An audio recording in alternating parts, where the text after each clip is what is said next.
Salut à tous, aujourd'hui un morceau ultra connu, un morceau de Michael Jackson qui s'appelle Beat It. Voilà, vous avez sur la partition deux versions, une version, le morceau tel qu'il est joué, le morceau normal on va dire, avec les doigtés qui sont joués par le guitariste qui joue sur ce morceau, qui s'appelle Eddie Van Halen.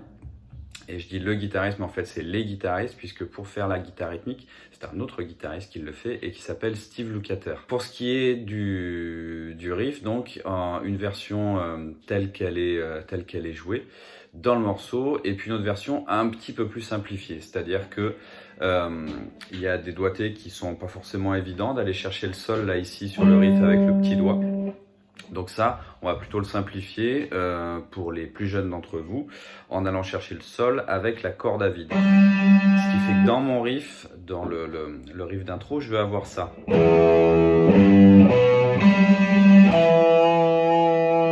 D'accord? Ça c'est la version simplifiée. Ou alors...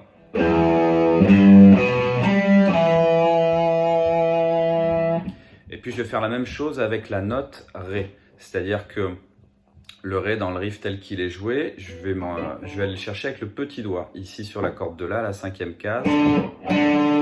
C'est la note de fin. Dans la version simplifiée, nous on va se contenter d'aller le chercher avec la corde à vide. Ce serait dommage de s'en priver, on en a 6, ça permet de jouer les notes. Ce qui fait que j'ai soit ça, un petit peu plus simple,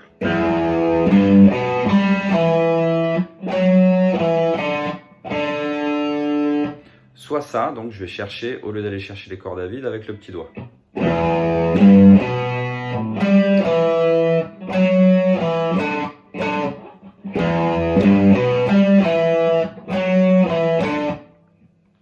Ok.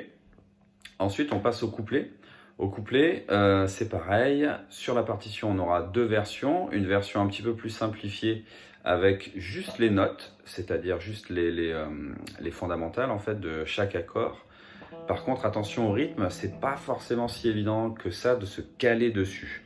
Où on aura besoin du Mi, ici à la deuxième case, du Ré, la corde à vide, et le Do, ici à la troisième case. Avec ce rythme-là. 3, 4, 1. 3, 4, 1.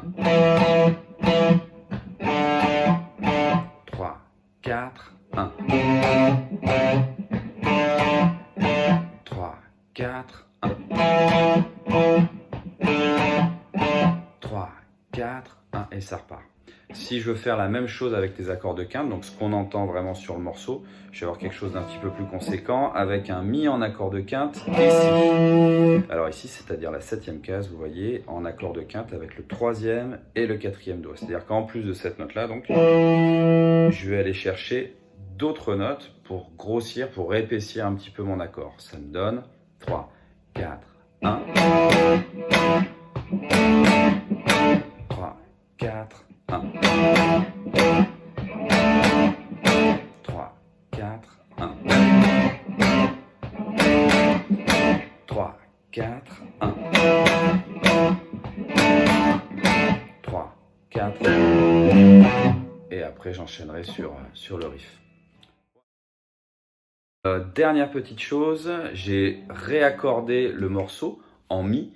C'est-à-dire que le morceau, en fait, tel qu'on l'entend dans la version de Michael Jackson, le morceau est en mi bémol. Donc du coup, vous pouvez pas jouer par-dessus, sinon ça sonne faux. Voilà, à moins de réaccorder sa guitare en descendant les cordes une par une.